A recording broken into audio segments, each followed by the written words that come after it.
This game is so hard to pick that Rick's picked it both ways. And, Texas Tech and BYU.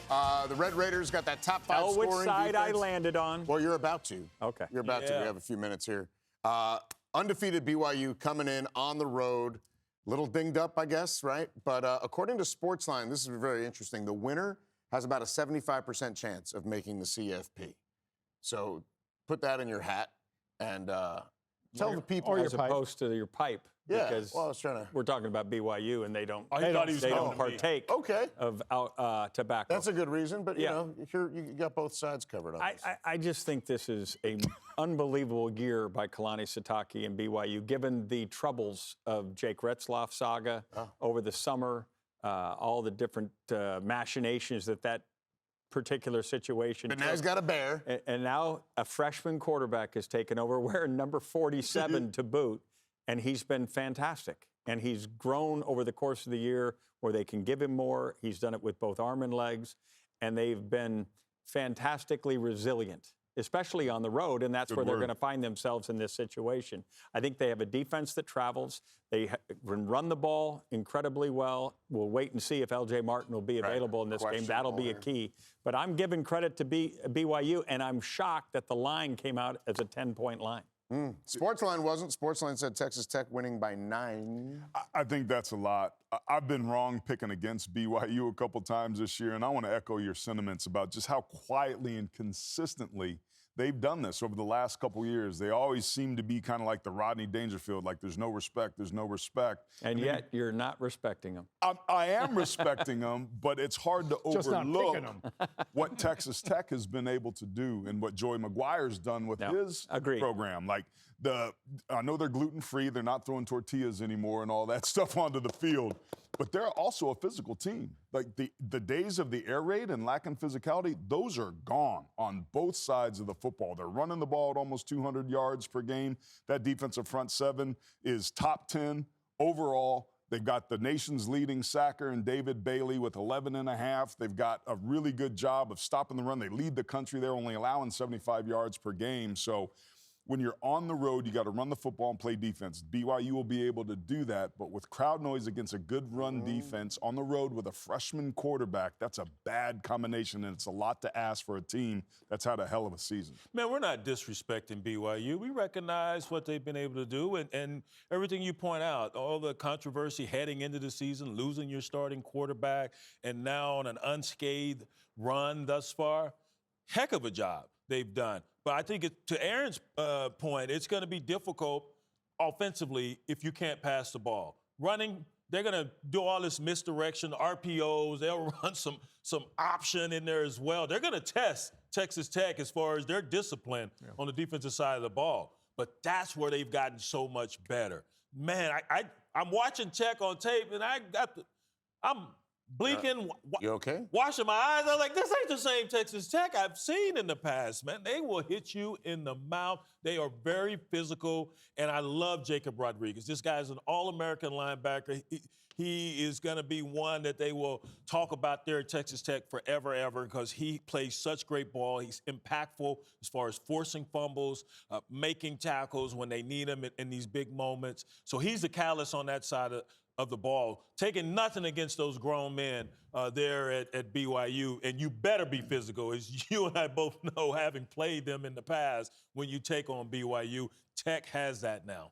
Well, they're the best Big 12 team that money can buy. I mean, they in short order have improved an amazing amount. Great evaluation. Hats off to the guys that spent that money, because it was well spent. You look at them, though, and you look specifically at their offense. It's kind of limited right now, but they're going against a BYU defense that the last 2 games, and 2 games isn't a huge sample size, but this time of the year can be very telling. They've given up over 450 yards in each one of those games. And you go into Lubbock like that, struggling on the defensive side, you're going to have an issue with the Red Raiders. And they've been behind in their last 4 straight ball games, I believe. So you're going to try to play catch up in this one? That might be a bridge. Are you saying it'd be like a triple Lundy? It'd be like a triple Lundy, yes. You're right. Speaking of Rodney Dangerfield. Yeah, thank you. Yeah. Thank Wasn't you it a helping triple me. Lindy? Lindy? Lindy. Yeah, it was Oh, a yeah, Lindy. Lindy. Yeah. I'm sorry, man. That's what we're here for. Figure to skating. correct Got each you. It's other. like slide protection. It's kind of like heading into different You oversaid I directions. got you. Yeah, heading in different going What side are you on? Side of the truth. inside joke, YouTube. Yeah. By the way, BYU has some money to throw around, too.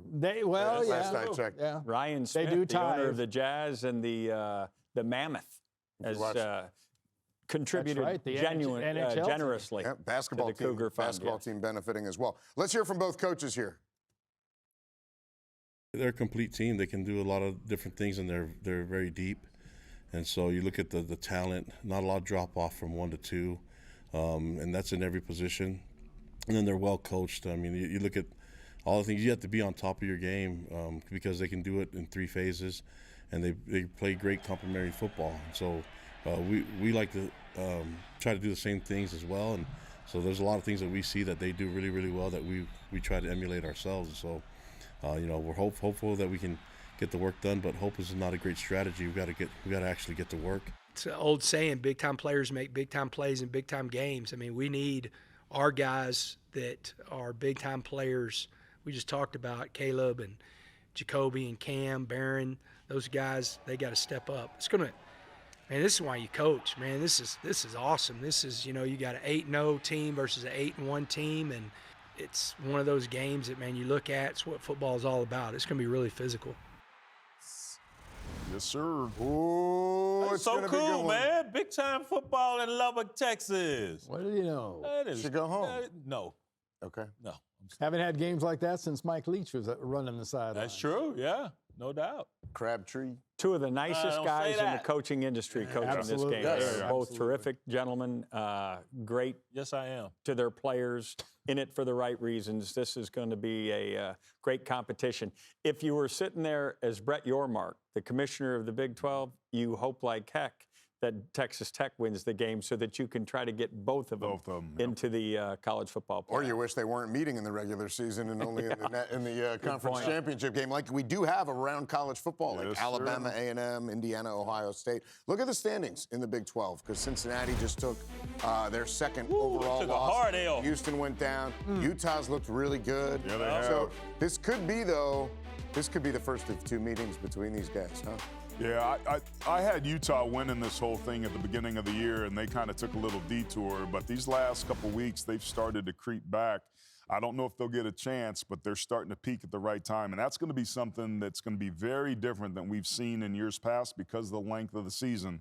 A lot like we've seen in the NFL. It's peaking at the right time and being healthy, and Utah certainly. That's why that win at Little Manhattan for Tech, that was a benchmark game. That was to see if End of they the streak. Ended a long streak. I think the last time they won there was 07, 08. 08, I think, yeah. And Graham Harrell was a quarterback or something. But that was a huge win and a barometer to gauge how far this football team has come. And they went into Little Manhattan, caused 5 turnovers. Yes. You don't see that too often to the Wildcats. How do they feel about that Little Manhattan moniker? Little Apple. I don't know. Little Apple. Little Apple, Little Manhattan. Yeah, It's yeah. They're little. fine with it. Not very little. It is little. Well, compared to Compared to Manhattan. It's little compared to a lot of places. Little compared to Lubbock. head over there. This is little. Yeah, LA is metropolitan now, baby. I have to break out the GPS when I go. Conversations going in 2 different directions. Yeah, I think our work got is that done right. here.